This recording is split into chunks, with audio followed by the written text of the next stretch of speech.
YouTube channel बुध में पे आपका स्वागत है। आज का टॉपिक है वर्ष 2023 का अप्रैल महीने का पूरे एक महीने का मोस्ट इम्पोर्टेंट करंट अफेयर्स यहाँ पे लिया गया है और यह एक प्रकार का रिवीजन टेस्ट है। तो चलिए देख लेते हैं कुछ most important current affairs question number 1 से। Question number 1, ICC international cricket council ने अक्टूबर-नवंबर 2023 में भारत की मेज़बानी में होने वाले एक दिवसीय क्रिकेट विश्व कप के लिए आधिकारिक लोगो जारी किया, जिसे क्रिकेट वर्ल्ड कप को किस रूप में दर्शाया गया है, जिसमें इस रूप में दर्शाया गया है और इसका नाम है नवरस नाम है। ये हो जाएगा यहाँ पे आंसर नवरस। अगला प्रश्न है 2 दिवसीय यूरोपीय संघ भारत विमानन शिखर सम्मेलन अप्रैल 2023 में कहाँ संपन्न हुआ? नई दिल्ली में संपन्न हुआ। डी हो जाएगा इसका आंसर नई दिल्ली। अगला प्रश्न है भारत को किस संयुक्त राष्ट्र आयोग में 1 जनवरी 2024 से 4 वर्ष के लिए अप्रैल 2023 में चयनित किया गया है? तो ये संयुक्त राष्ट्र सांख्यिकी आयोग में इसका चयन किया गया है 4 वर्ष के लिए। ये हो जाएगा यहाँ पे आंसर। जबकि भारत को मादक पदार्थ नियंत्रण संबंधी आयोग और संयुक्त राष्ट्र HIV/AIDS कार्यक्रम समन्वय बोर्ड के लिए भी चयन किया गया है। ये भी ध्यान रखने वाली बात है। तो आंसर हो जाएगा यहाँ पे ए। अगला प्रश्न है हैदराबाद में CSIR national geophysical research institute के वैज्ञानिकों ने अप्रैल 2023 में अनंतपुर जनपद में लाइट रेयर अर्थ एलिमेंट की मौजूदगी का पता लगाया। यह कहाँ है? अनंतपुर जनपद है जो आंध्र प्रदेश में है। बी हो जाएगा इसका आंसर। इसके साथ ही भारत है जो लाइट रेयर अर्थ एलिमेंट्स की मौजूदगी वाला विश्व में चौथा सबसे बड़ा देश हो गया, जबकि सबसे बड़ा देश है जो चीन है। बी हो जाएगा यहाँ आंसर। अगला प्रश्न है भारतीय चुनाव आयोग ने चिराग पासवान की अध्यक्षता वाली लोक जनशक्ति पार्टी को किस राज्य में राज्य पार्टी के रूप में मान्यता दिया है? तो अभी हाल ही में नागालैंड में। बी हो जाएगा इसका आंसर। नागालैंड में लोक जनशक्ति पार्टी को राज्य पार्टी का दर्जा मिला है और चिराग पासवान हैं जो बिहार के जमुई के सांसद हैं, जमुई से। बी हो जाएगा यहाँ पे आंसर नागालैंड। अगला प्रश्न है किस राज्य की बिहू डांस को 13 अप्रैल 2023 को Guinness book of world records में शामिल किया गया है? तो ये असम का डांस है, बिहू डांस। सी हो जाएगा यहाँ पे आंसर, जिसे Guinness book of world record में शामिल किया गया है। अगला प्रश्न है अमेरिका के मियामी में आयोजित ग्रीन वर्ल्ड अवार्ड्स 2023 समारोह में भारत के किस महारत्न कॉरपोरेशन को ग्लोबल गोल्ड पुरस्कार से सम्मानित किया गया? तो PGCIL को सम्मानित किया गया। ये हो जाएगा यहाँ पे आंसर। PGCIL का फुल फॉर्म हो गया power corporation of India limited, जबकि BPCL, RECL और NTPC ये सभी हैं जो महारत्न कंपनियां हैं। अगला प्रश्न संयुक्त राष्ट्र जल सम्मेलन 2023 का आयोजन कहाँ किया गया? संयुक्त राष्ट्र जल सम्मेलन का आयोजन अमेरिका के न्यूयॉर्क में किया गया। बी हो जाएगा यहाँ पे आंसर न्यूयॉर्क। अगला प्रश्न है मियामी ओपन 2023 का पुरुष एकल खिताब किसने जीता? पुरुष एकल खिताब है जो डेनियल मेदवेदेव ने जीता। सी हो जाएगा यहाँ पे आंसर, जो रूस के हैं जानिक सिंट को हरा कर जीता। जबकि महिला में यह है जो पेत्रा किवितोवा ने जीता और एलेना को हरा कर जीता, महिला में यहाँ पे हो जाएगा। अगला प्रश्न है असम ने किस राज्य के साथ 700 किलोमीटर से भी अधिक लंबी सीमा को लेकर विवाद को समाप्त करने के लिए एक समझौता ज्ञापन पर हस्ताक्षर 20 अप्रैल 2023 को किया? तो असम है जो पूर्वोत्तर राज्य है और पूर्वोत्तर में 7 सिस्टर में से एक राज्य है और 7 सिस्टर में से अरुणाचल प्रदेश से इसकी सीमा विवाद था, जिसे हल किया गया है। ये हो जाएगा यहाँ पे आंसर। जबकि असम का 7 सिस्टर में से 6 राज्यों उधर और एक पश्चिम बंगाल, 7 राज्यों से सीमा लगता है। 7 राज्यों से नागालैंड, मिजोरम, मणिपुर ये हो गया, पश्चिम बंगाल, अरुणाचल प्रदेश 5 हो गया और एक हो गया त्रिपुरा और एक हो गया मेघालय, 7 राज्य। अगला प्रश्न है किस देश ने अंतिम 3 परमाणु ऊर्जा संयंत्रों का संचालन 15 अप्रैल 2023 से बंद कर दिया और इसके साथ ही 6 दशकों से भी अधिक समय से चले परमाणु युग का अंत हो गया? वहाँ जर्मनी में हो गया। बी हो जाएगा इसका आंसर जर्मनी। जर्मनी ने अपने नागरिकों को सुरक्षा और पर्यावरण सुरक्षा को लेकर के परमाणु ऊर्जा संयंत्र है जो बंद कर दिया है सभी। तो बी हो जाएगा आंसर जर्मनी। अगला प्रश्न है वस्तुओं एवं सेवाओं के संयुक्त व्यापार में भारत का व्यापार घाटा वर्ष 2023 में कितना अरब डॉलर रहा? व्यापार घाटा देखिए वर्ष 2022-23 में भारत का निर्यात है जो 770.1 18 अरब डॉलर का रहा, इतना निर्यात किया, जबकि भारत ने आयात कर लिया 892.18 अरब डॉलर का। तो आयात निर्यात से ज़्यादा किया तो इसलिए व्यापार घाटा हुआ, दोनों को माइनस कर देंगे तो 122 अरब डॉलर आएगा। सी हो जाएगा यहाँ पे आंसर, ये व्यापार घाटा हो गया भारत का। यदि निर्यात ज़्यादा रहता और आयात कम रहता तो भारत को व्यापार अधिशेष होता, लाभ होता, लेकिन यहाँ पर भारत को व्यापार घाटा हो गया 122 अरब डॉलर का। अगला प्रश्न, दिसंबर 2022 के अंत में 562.851 अरब डॉलर के विदेशी मुद्रा कोष भारत के पास था। इस मुद्रा कोष में निम्न में कौन शामिल नहीं है, पूछ रहा है कौन शामिल नहीं होता है। तो शामिल होता है IMF के पास जमा राशि, इंटरनेशनल मॉनेटरी फंड के पास जो जमा राशि होता है वो शामिल होता है। विशेष आहरण अधिकार SDR, स्पेशल ड्राइंग राइट, ये शामिल होता है। और विदेशी मुद्रा परिसंपत्ति, फॉरेन करेंसी एसेट, ये भी शामिल होता है। और चौथा है जो गोल्ड शामिल होता है। ये 4 एसेट शामिल रहते हैं।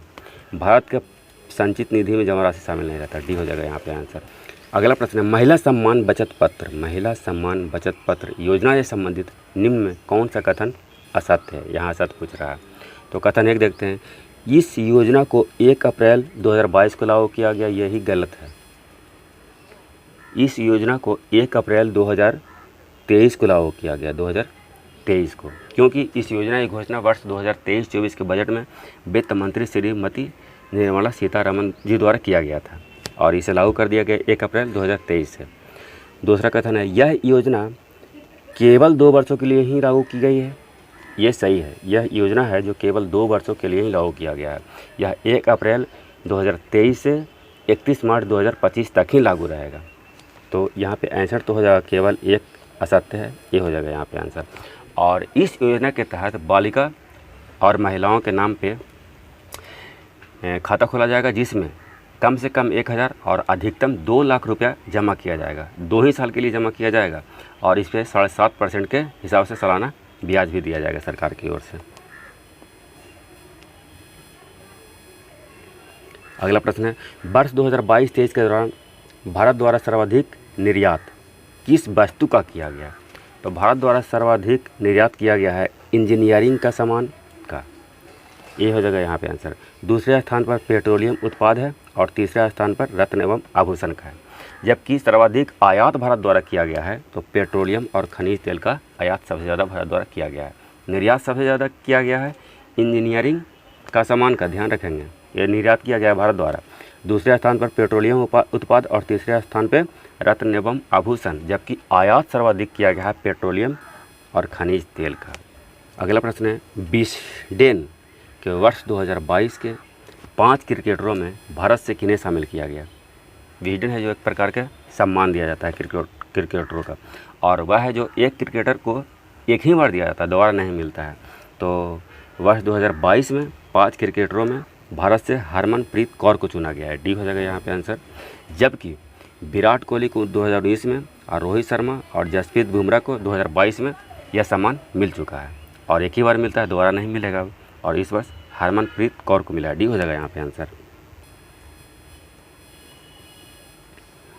अगला प्रश्न है, फ्रांस के सर्वोच्च नागरिक सम्मान knight of the legion of honour से अप्रैल 2023 में किसे सम्मानित किया गया?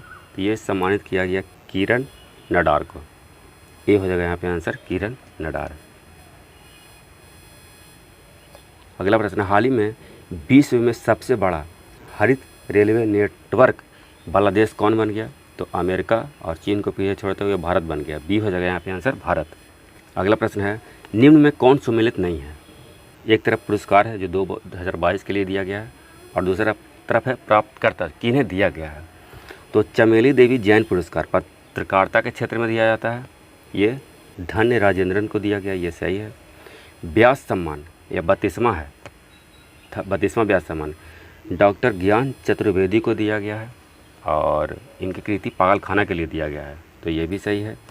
बिहारी पुरस्कार ये भी 32वां ही है। अब बिहारी पुरस्कार तो है, लगता है कि बिहार के लिए दिया जाता होगा, लेकिन नहीं, यह राजस्थान के लेखकों को दिया जाता है, केवल राजस्थान को, हिंदी और राजस्थानी में लेखन के लिए, तो ये डॉक्टर माधव हांडा को दिया गया, ये भी सही है। और सरस्वती सम्मान 2022 ये रामदरस मिश्र को तो मिला है, लेकिन ये 2021 के लिए मिला है, डी हो जाएगा यहाँ पे आंसर। और 2022 में शिव शंकरी को मिला है, शिव शंकरी को। अगला प्रश्न है, संयुक्त राष्ट्र के सांख्यिकी निकाय UNSC के लिए भारत को 1 जनवरी 2024 से कितने वर्ष के लिए चुना गया है? 4 वर्ष के लिए चुना गया है, डी हो जाएगा यहाँ पे आंसर। ये क्वेश्चन शायद रिपीट हो गया है। अगला प्रश्न है, जन प्रतिनिधित्व अधिनियम 1951 से संबंधित निम्न में कौन सा कथन सत्य है? तो पहला कथन, यह सदनों की सदस्यता हेतु योग्यता और अयोग्यता को निर्दिष्ट करता है, बिल्कुल सही है। दूसरा कथन, जब किसी संसद सदस्य को किसी अपराध में 2 साल की कैद की सज़ा सुनाई जाती है तो वह अयोग्य हो जाता है, संसद सदस्य बनने के लिए अयोग्य हो जाता है। 2 भी सही है, 1 और 2 दोनों सही होगा, सी हो जाएगा इस यहाँ पे आंसर। ये क्वेश्चन इसलिए यहाँ पे आया कि हाल ही में राहुल गांधी का संसद सदस्यता चला गया है, इसलिए ये क्वेश्चन यहाँ पे आया है। अगला प्रश्न है, प्रोजेक्ट टाइगर की शुरुआत भारत सरकार द्वारा 1 अप्रैल 1973 को जिम कॉर्बेट नेशनल पार्क से शुरू किया गया था। यह नेशनल पार्क है जो कहाँ है? यह चर्चा इसलिए है कि प्रोजेक्ट टाइगर का 50 वर्ष 2023 में हो गया है। 1 अप्रैल 1973 को शुरू हुआ था और 50वां वर्ष है, इसलिए यह चर्चा में आया। तो जिम कॉर्बेट नेशनल पार्क है जो उत्तराखंड में है, बी हो जाएगा इसका आंसर, उत्तराखंड। वर्तमान में 53 टाइगर रिजर्व भारत में है, 53। अगला प्रश्न है, world energy transition outlook report 2023 किसके द्वारा जारी किया गया? ये जारी किया गया इरेना के द्वारा, डी हो जाएगा यहाँ पे आंसर। इरेना का फुल फॉर्म हो गया इंटरनेशनल रिन्यूएबल एनर्जी एजेंसी, और बर्लिन में इसे जारी किया गया। और इसमें कहा गया है कि कार्बन डाइऑक्साइड उत्सर्जन को 2030 तक 6%, जबकि 2050 तक 56% तक कम किया जा सकता है, डी हो जाएगा यहाँ आंसर। अगला प्रश्न है, नाबार्ड के अनुमोदन के बाद किस राज्य को पहली बार बस होली पेंटिंग के लिए GI टैग प्रदान किया गया है? जम्मू कश्मीर के लिए, बी हो जाएगा यहाँ पे आंसर, जम्मू कश्मीर। अगला प्रश्न है, ग्राहकों के लिए व्हाट्सएप बैंकिंग सेवा की शुरुआत IPPB Indian post payment bank ने किसके साथ मिलकर शुरू करने की घोषणा किया है? तो ये एयरटेल के साथ मिलकर व्हाट्सएप बैंकिंग सेवा शुरू करेगा, IPPB, डी हो जाएगा इसका आंसर। इसकी शुरुआत प्रधानमंत्री ने सितंबर 2018 में किए थे। अगला प्रश्न है, फीफा ने पुरुषों के अंडर 17 फुटबॉल विश्व कप 2023 की मेज़बानी से किस देश को बाहर किया? ये आयोजन इसका पेरू में होना था 2023 में, सी हो जाएगा यहाँ पे आंसर। तो इसे पेरू को बाहर कर दिया गया है इसकी मेज़बानी से। अगला प्रश्न है, 4 अप्रैल 2023 को नाटो द्वारा किसे औपचारिक सदस्य के रूप में चुना गया है? तो चुना गया फिनलैंड को, सी हो जाएगा यहाँ पे आंसर। फिनलैंड नॉर्डिक देश है और फिनलैंड की सीमा है जो 3 देशों से लगती है, उसमें रूस है, स्वीडन है और नॉर्वे है, जिसमें सबसे ज़्यादा सीमा रेखा रूस से लगती है। और रूस से डर के कारण ये कहीं रूस फिनलैंड पे हमला ना कर दे, इसलिए इसने नाटो की सदस्यता ले लिया है। नाटो की स्थापना 1949 में किया गया था। फिनलैंड की राजधानी हो गया हेलसिंकी, नॉर्वे का ओस्लो, स्वीडन के स्टॉकहोम ये राजधानी है।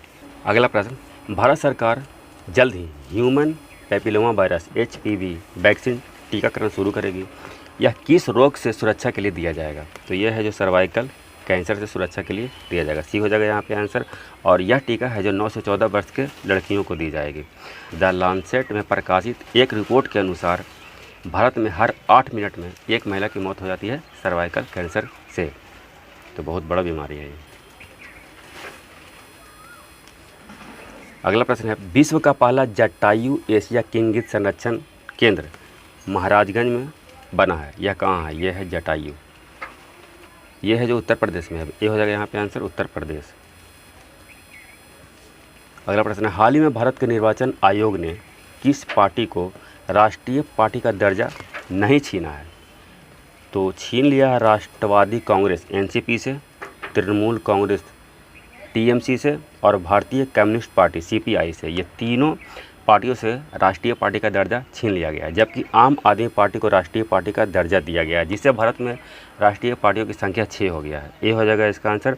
क्योंकि आम आदमी पार्टी है जो 4 राज्यों में राज्य स्तरीय पार्टी का दर्जा प्राप्त कर लिया, और जो पार्टी 4 राज्यों में राज्य स्तरीय पार्टी का दर्जा प्राप्त कर लेता है उसे निर्वाचन आयोग है जो राष्ट्रीय पार्टी का दर्जा देता है। और वो 4 राज्य है दिल्ली, गोवा, पंजाब और गुजरात में।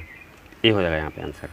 अगला प्रश्न है, 9 अप्रैल 2023 को बांदीपुर टाइगर रिजर्व से प्रधानमंत्री ने प्रोजेक्ट टाइगर के 50 वर्ष पूर्ण होने के उपलक्ष्य में बाघ गणना रिपोर्ट 2022 के बारे में जिक्र किए।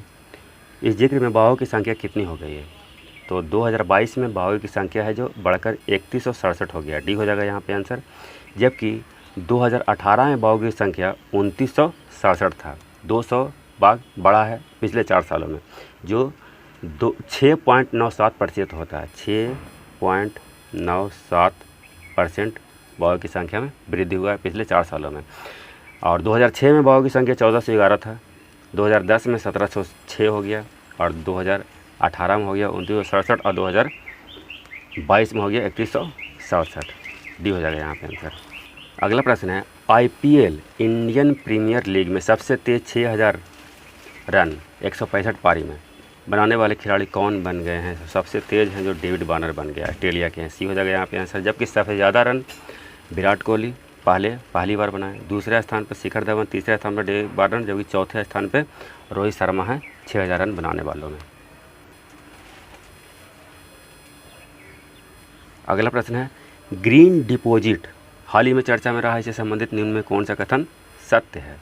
पहला कथन, RBI ने बैंकों और NBFC non banking finance companies के लिए ग्रीन डिपॉजिट स्वीकार करने के लिए फ्रेमवर्क जारी किया है। बिल्कुल सही है, जारी किया RBI ने।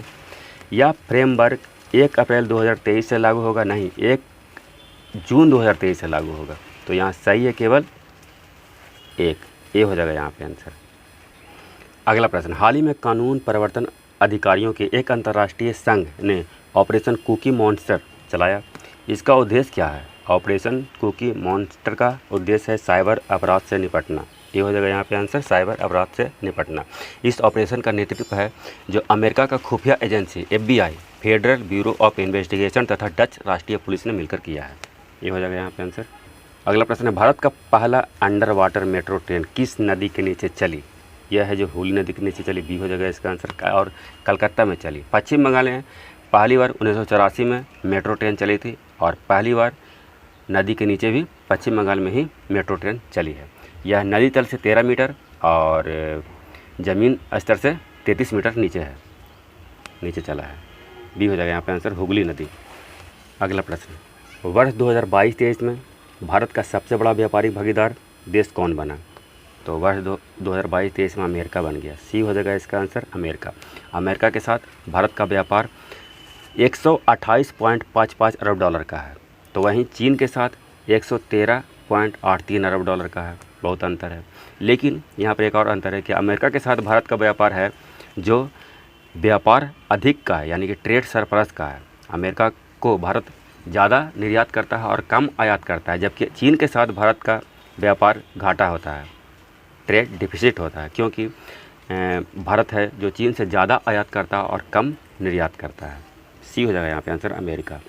अगला प्रश्न है, संयुक्त राष्ट्र जनसंख्या कोष ने the state of world population report 2023 जारी किया। इसके अनुसार भारत की जनसंख्या कितनी हो गई है? भारत की जनसंख्या है जो 1428.6 मिलियन कहिए, या 142.86 करोड़ कहिए, ये है। और यह 20 में सबसे ज़्यादा जनसंख्या वाला भारत बन गया 2023 में ही देश। जबकि दूसरे स्थान पे 1425.7 मिलियन या 142.57 करोड़ चीन का आबादी है, दूसरे स्थान पे आ गया है। लेकिन भारत के पास 68% जनसंख्या है, 68%, जो 15 से 64 वर्ष का है, यानी कि कामकाजी है, युवा है।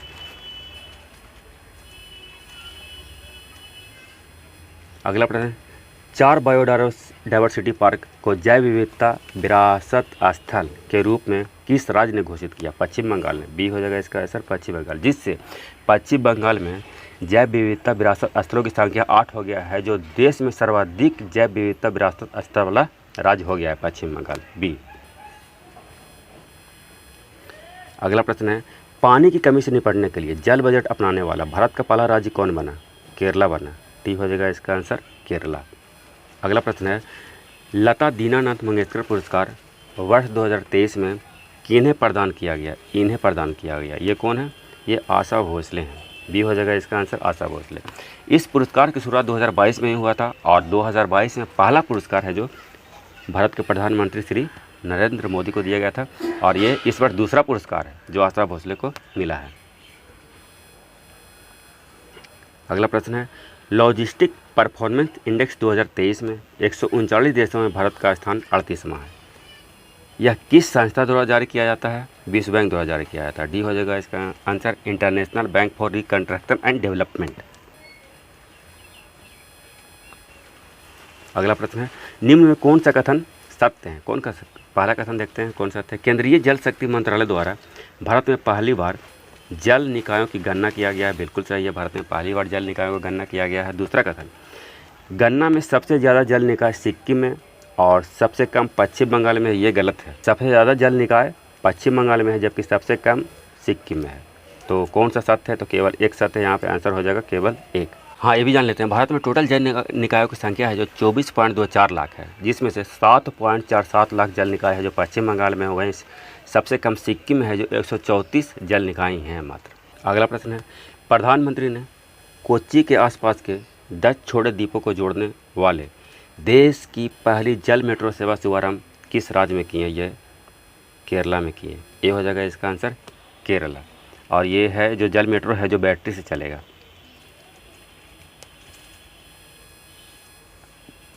अगला प्रश्न है, निम्न में कौन सा कथन सत्य है? पहला कथन, ग्रामीण विकास मंत्रालय ने संगठन से समृद्धि किसी ग्रामीण महिला को पीछे नहीं छोड़ना अभियान शुरू किया है। बिल्कुल सही है। इसका उद्देश्य पात्र ग्रामीण परिवारों की 20 करोड़ महिलाओं को एकत्रित करना है। ये सही नहीं है, ये 10 करोड़ महिलाओं को एकत्रित करना है और सेल्फ हेल्प ग्रुप की संख्या बढ़ाना है। तो यहाँ पे सत्य कौन है? केवल एक सत्य है, दूसरा गलत हो जाता है, 10 करोड़ महिला है। अगला प्रश्न है, ऑस्ट्रेलिया का सर्वोच्च नागरिक सम्मान ऑर्डर ऑफ ऑस्ट्रेलिया से किन्हें सम्मानित किया गया? तो ऑर्डर ऑफ ऑस्ट्रेलिया से सम्मानित किया गया उद्योगपति रतन टाटा को। डी हो जाएगा यहाँ पे आंसर रतन टाटा। हाल ही में भारत ने किस देश में फंसे अपने नागरिकों को निकालने के लिए ऑपरेशन कावेरी शुरू किया?